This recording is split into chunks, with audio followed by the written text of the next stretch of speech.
और बात करेंगे हिमाचल कांग्रेस की नई कार्यकारिणी का गठन के बाद शनिवार को शिमला स्थित राजीव भवन में पार्टी की जनरल हाउस का आयोजन किया जा रहा है और बैठक में हिमाचल कांग्रेस के इंचार्ज रजनी पाटिल ने हिस्सा लिया, जहां पर संगठन को बूथ स्तर पर मजबूत करने, आगामी रणनीतिक और विधानसभा चुनाव की तैयारी को लेकर मंथन किया गया। मीडिया से बातचीत में रजनी पाटिल ने कहा है कि बैठक का मुख्य उद्देश्य कांग्रेस संगठन को मजबूत बूथ स्तर पर सशक्त बनाना और भविष्य की रणनीति तय करना है। किन्नौर जिला कांग्रेस के अध्यक्ष पद पर निगम भंडारी की नियुक्ति को लेकर राज्य मंत्री जगत सिंह नेगी की नाराजगी के सवाल पर उन्होंने कहा कि ये स्वयं नेगी से बात करेंगी वो और दोनों पक्षों को आमने सामने बिठाकर किसी भी गलतफहमी को दूर किए जाने का प्रयास किया जाएगा।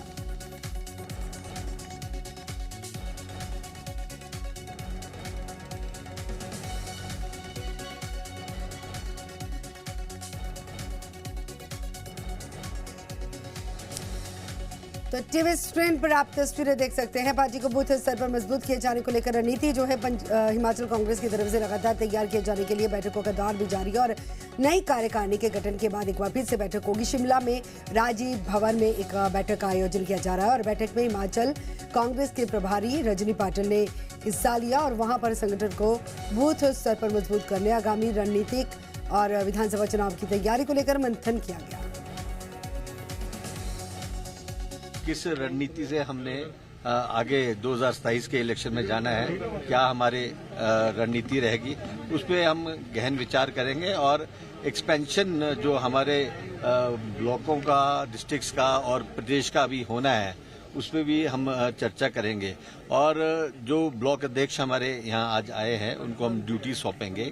उनको हमने डेडलाइन दी है कि 15 जुलाई तक वो अपनी पूरी कार्यकारिणी बना के पीसीसी को सौंपेगी ताकि हम जल्दी ही फील्ड में अपना काम शुरू कर देंगे। इसी में जो हमारे प्रदेश भर में जो हमारे अध्यक्ष ब्लॉक से आए हैं, जो हमारे अध्यक्ष जिला से आए हैं और जो प्रदेश कार्यकारिणी के सदस्य हैं, उनके भी सुझाव लिए जाएंगे कि किस प्रकार हम आने वाले समय में जो 2027 में कांग्रेस पार्टी इलेक्शन मोड में जाएगी। तो अंकुश हमारे साथ हमारे सहयोगी जुड़ चुके हैं। अंकुश, क्या कुछ जानकारी इस बैठक के बारे में और कैसे बूथ स्तर पर मजबूत किए जाने को लेकर आगे रणनीति जो हो वो तैयार की जाएगी हिमाचल कांग्रेस की तरफ से? देखिए, हिमाचल कांग्रेस का जनरल हाउस है और बेहद महत्वपूर्ण, क्योंकि जब से कार्यकारिणी का गठन हुआ है उसके बाद से ये पहला जनरल हाउस है और हिमाचल कांग्रेस आज कई अहम मुद्दों पर मंथन करने वाली है कि कैसे ब्लॉक तक राज्य सरकार के कामों को न सिर्फ कार्यकर्ताओं के बीच बल्कि जनता के बीच कैसे लेकर जाया जाए, वो बेहद महत्वपूर्ण हो जाता है। और कहा जाता है गगन की जो सत्ता और संगठन होता है वो जब भी आपस में बातचीत करता है तो कहीं ना कहीं उसका जो हल है समस्याओं का वो निकलता है और जो भी सत्ताधारी दल होता है वहां पर एक एंटी इनकम्बेंसी कार्यकर्ताओं के बीच ही बहुत बड़े स्तर पर पैदा हो जाती है। एक असंतोष कार्यकर्ताओं में भी देखने के लिए मिलता है, तो उस असंतोष को कैसे नियंत्रित किया जाए इस बैठक में इस बारे में भी चर्चा होने वाली है। इसके अलावा मुख्यमंत्री सुखविंदर सिंह सुक्खू की ओर से यह भी बताया गया है कि 16 और 17 जुलाई को धर्मशाला में एक अहम बैठक होगी और ये बैठक होगी पॉलिटिकल अफेयर्स कमेटी की, जिसमें केसी वेणुगोपाल जो कि कांग्रेस के राष्ट्रीय महासचिव वो इस बैठक में आएंगे और संभवतः उसके बाद जो लगातार बातचीत चल रही है हिमाचल प्रदेश में मंत्रिमंडल विस्तार और फेरबदल की, वो भी इसके बाद संभावित है। एक बेहद महत्वपूर्ण विषय जिला किन्नौर से जुड़ा हुआ है। जिला किन्नौर में हाल ही में निगम भंडारी जो कि पूर्व में युवा कांग्रेस के अध्यक्ष रहे हैं, राष्ट्रीय महासचिव रहे हैं यूथ कांग्रेस के, उन्हें जिला अध्यक्ष बनाया गया है कांग्रेस किन्नौर जिला कमेटी का। और उसके बाद से जगत सिंह नेगी जो कि राजस्व मंत्री हैं और किन्नौर जिला से विधायक हैं, वो लगातार मुखर हैं और ये कह रहे हैं कि वो टीम बी है भारतीय जनता पार्टी की और कांग्रेस आला कमान ने बिना सोचे समझे एक टीम बी के नेता को जो वो अध्यक्ष बना दिया। इस पर भी एक चर्चा इस बैठक में होने वाली है और रजनी पाटिल ने स्पष्ट कहा है कि वे खुद जगत सिंह नेगी से बात करेंगे इस बारे में और उन्हें ये स्पष्ट निर्देश देंगी कि इस तरह की बयानबाजी जो है वो मीडिया के सामने ना की जाए, सार्वजनिक मंचों पर इस तरह की बयानबाजी ना हो। अगर किसी तरह का कोई असंतोष है, कोई ऑब्जेक्शन है तो उसे सिर्फ और सिर्फ पार्टी प्लेटफॉर्म पर ही उठाया जाना चाहिए। और अनुशासन समिति की जो बैठक हुई थी उसमें यह पहले कहा गया था कि अगर कोई भी मीडिया के सामने बयानबाजी की जाएगी तो उसे अनुशासनहीनता माना जाएगा और कार्रवाई की जाएगी। हालांकि मंत्री पर कार्रवाई करना अपने आप में एक बहुत बड़े मुश्किल अनुशासन समिति के लिए भी है, तो ऐसे में यह कोशिश की की जा रही है कि उन्हें समझाया जाए और दोनों पक्ष आपस में बातचीत करें और जिससे कांग्रेस पार्टी को नुकसान को कम किया जा सके। क्योंकि जगत नेगी जो एक बड़ा चेहरा है हिमाचल कांग्रेस के, और जिस कदर बीते कई दिनों से वो बयान दे रहे हैं, जाहिर सी बात है कि उनको मना पाना कितना आसान है और बड़ी मुश्किल है। इसको लेकर भी एक बड़ी चुनौती तो बनी ही हुई है। आप बने रहिएगा। अंकुश हमारे साथ एक और खबर पर आपसे जानकारी साझा करेंगे। फिलहाल वो खबर सबसे पहले बता दें कि किन्नौर जिला कांग्रेस के अध्यक्ष नियुक्त किए जाने के बाद जारी विवाद के बीच में नवनियुक्त जिला अध्यक्ष निगम भंडारी ने अपनी स्थिति स्पष्ट कर दी है। उन्होंने कहा है कि उन्हें बीजेपी की बी टीम बताना पूरी तरह से गलत है। उन्होंने ये भी कहा कि वे लंबे अरसे से कांग्रेस के कार्यकर्ता हैं और पार्टी की विचारधारा के प्रति पूरी निष्ठा रखते हैं। निगम भंडारी ने यह कहा कि जगत सिंह नेगी उनके वरिष्ठ और सम्मानजनक नेता हैं और यदि उनके बारे में इस तरह की बातें कही गई हैं तो वो खुद जाकर उनसे मिलेंगे, बातचीत करेंगे, जानने की कोशिश करेंगे कि आखिर उन्हें आपत्ति क्या है, वे ऐसा क्यों कर रहे हैं। निगम भंडारी ने यह भी कहा कि राजनीति में आरोप प्रत्यारोप चलते रहते हैं, लेकिन कांग्रेसी नेताओं का साझा लक्ष्य पार्टी को मजबूत करना और दोबारा से सत्ता में लाना है और ऐसे में किसी भी तरह की गलतफहमी को बातचीत के जरिए दूर किया जाएगा।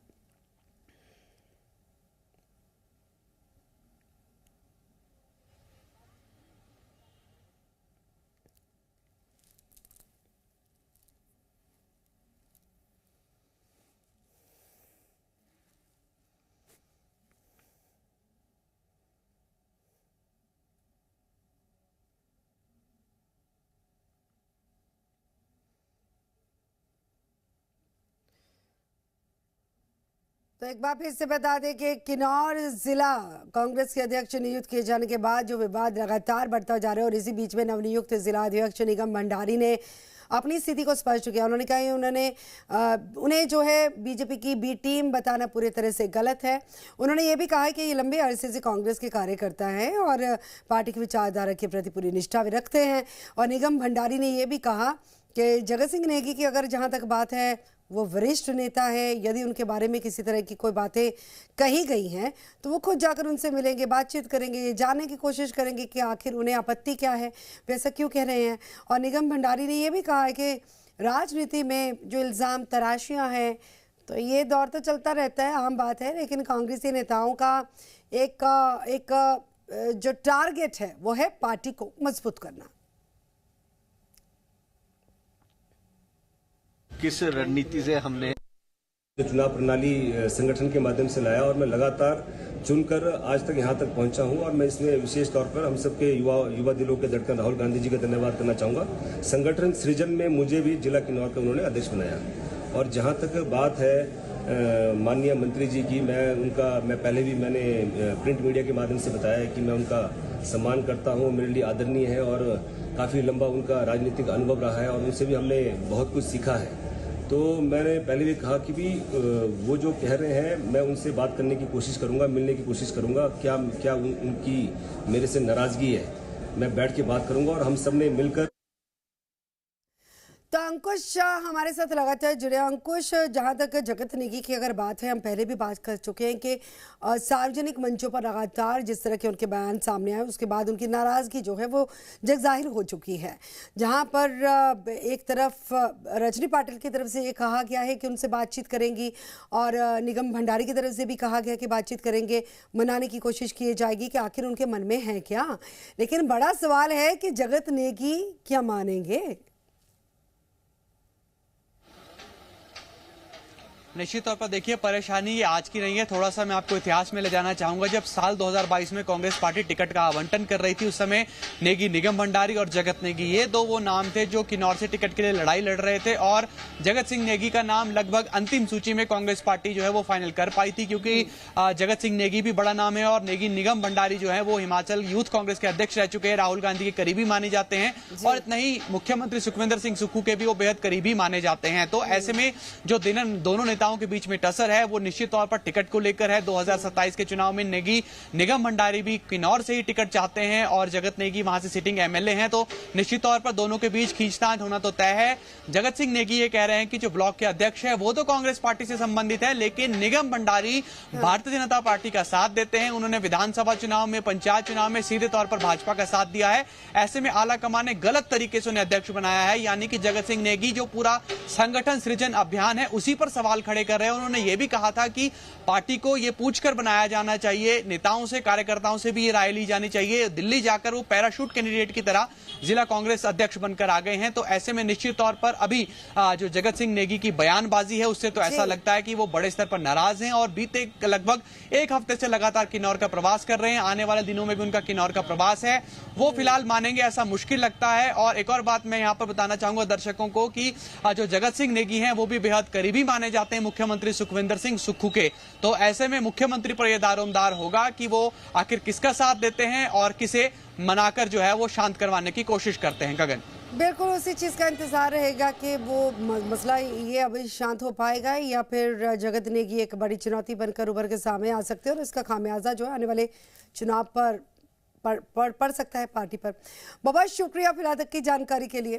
फिलहाल आगे बढ़ेंगे और बात करेंगे लोक निर्माण मंत्री विक्रमादित्य सिंह की। उन्होंने राम मंदिर से जुड़े कथित जमीन खरीद और चंदा गड़बड़ी के मामले को लेकर बीजेपी पर तीखा हमला बोला। उन्होंने कहा है कि बीजेपी ने राम भक्तों के साथ खिलवाड़ किया है और इस पूरे मामले की जांच सुप्रीम कोर्ट के सिटिंग जज से करवाई जानी चाहिए। उन्होंने ये भी कहा कि अगर यूपी के मुख्यमंत्री योगी आदित्यनाथ भी इसी मामले में सीबीआई जांच की बात कर रहे हैं तो विक्रमादित्य ने यह भी कहा कि जमीन खरीद में गड़बड़ी और चंदा चोरी जैसी घटनाएं बेहद दुर्भाग्यपूर्ण हैं।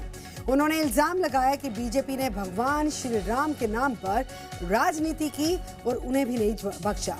उन्होंने कहा कि उन्होंने भगवान श्री राम को नहीं छोड़ा, वे जनता को क्या छोड़ेंगे।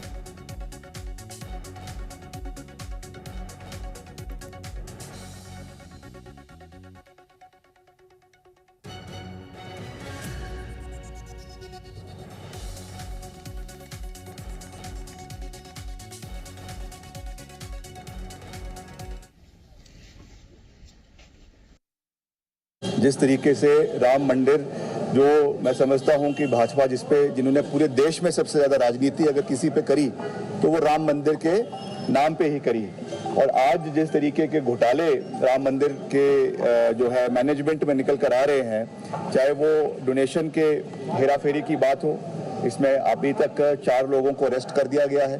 करीबन 8 से 10 करोड़ का गबन केवल डोनेशन में किया गया है।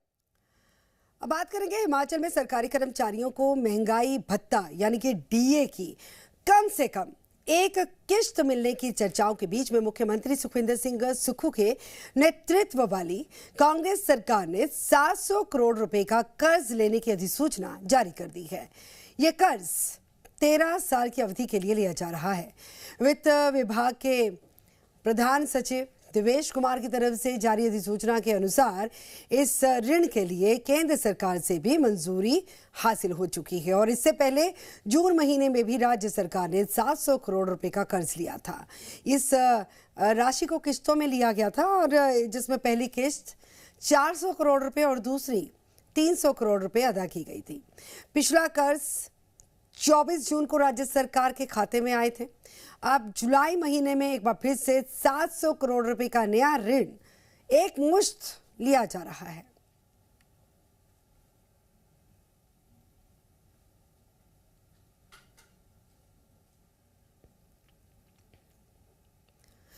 हिमाचल की सरकार ने प्रतिभाशाली विद्यार्थियों के लिए टैबलेट और लैपटॉप योजना का एक बड़ा बदलाव किया है। अब विद्यार्थियों को इलेक्ट्रॉनिक उपकरण खरीदने के लिए कूपन या ई वाउचर देने की बजाय उनके बैंक खातों में सीधा 16,000 रुपये ट्रांसफर किए जाएंगे। हालांकि अब तक केवल 1,000 विद्यार्थियों को ही टैबलेट और लैपटॉप मिल पाए हैं, जबकि करीब 8500 विद्यार्थी अभी भी उपकरण मिलने का इंतजार कर रहे हैं। नई व्यवस्था के तहत अब इन सभी स्टूडेंट्स के बैंक खातों में सीधे 16,000 रुपये की राशि भेजी जाएगी।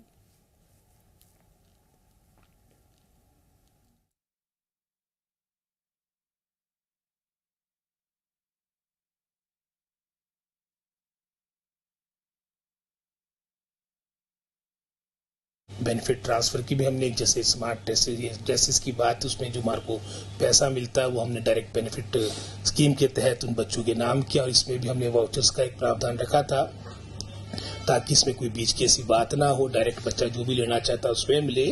लेकिन कुछ उसमें टेक्निकल जो प्रॉब्लम्स आ रही है उसको हम शीघ्र उसको रिमूव करने का प्रयास करेंगे ताकि जो भारी मेधावी छात्र है उसको इसका लाभ मिल सके। अब बात करेंगे पहाड़ों पर मानसून ने दस्तक दी और उसके बाद मुसीबत भी आई। शिमला और किन्नौर में मूसलाधार बारिश के बाद फ्लैश फ्लड से भारी तबाही की तस्वीरें सामने आई हैं। तबाही की तस्वीरें बेहद डरावनी हैं।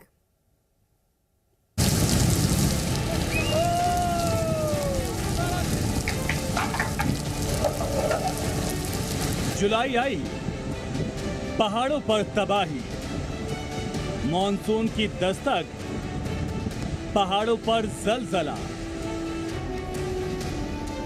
जुलाई के पहले हफ्ते में ही पहाड़ों पर तबाही शुरू हो गई है। मॉनसून की पहली बारिश के बाद पहाड़ों पर हालात क्या हैं, ये आप इन तस्वीरों से अंदाजा लगाइए। ये किन्नौर की तस्वीरें हैं। मॉनसून की पहली बारिश के बाद हिमाचल में पहाड़ों पर जिंदगी मुसीबत में पड़ गई।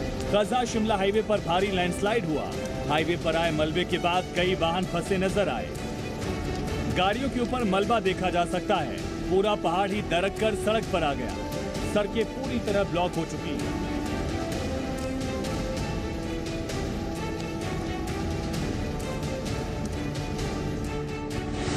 अब हिमाचल के चंबा से आई तबाही की ये तस्वीर भी देख लीजिए। यहाँ बादल फटने के बाद फ्लैश फ्लड के बाद हाहाकार मचा हुआ है। पहाड़ों का सीना चीरते हुए सैलाब सब कुछ बहा ले जाने पर आमादा है। पांगी घाटी में बादल फटने के बाद सैलाब कितना विनाशकारी है, ये आप अंदाजा लगा सकते हैं। हिमाचल प्रदेश में मानसून की बारिश से भारी नुकसान हुआ है। जून से 3 जुलाई तक प्रदेश में प्राकृतिक आपदाओं के कारण 14 लोगों की मौत हो चुकी है, जबकि 24 लोग घायल हुए। ताजा रिपोर्ट के अनुसार प्रदेश को अब तक कुल 15 करोड़ 27 लाख का नुकसान हो चुका है। बहरहाल पहाड़ों पर ये महज मानसून का ट्रेलर है, असली पिक्चर बाकी है। ब्यूरो रिपोर्ट, जी मीडिया। और इसी के साथ बात करेंगे शिमला में शनिवार को एक बार फिर से बारिश का दौर शुरू हो गया और बारिश से मौसम सुहावना तो हुआ और तापमान में गिरावट भी दर्ज की गई। लगातार बदलते मौसम के बीच में लोगों को गर्मी से राहत मिली, जबकि ऊंचाई वाले क्षेत्रों में ठंडक बढ़ी। मौसम विज्ञान केंद्र ने प्रदेश के कई हिस्सों के लिए बारिश का येलो अलर्ट जारी कर दिया। मौसम विज्ञान केंद्र के अनुसार हिमाचल में 7 जुलाई तक मौसम खराब बने रहने की संभावना है और इसी दौरान कई स्थानों पर हल्की से मध्यम बारिश, जबकि कुछ क्षेत्रों में भारी बारिश की चेतावनी है और लोगों से खराब मौसम के दौरान नदी नालों और भूस्खलन संभावित क्षेत्रों से दूर रहने तथा जरूरी होने पर ही यात्रा किए जाने की सलाह दी गई है।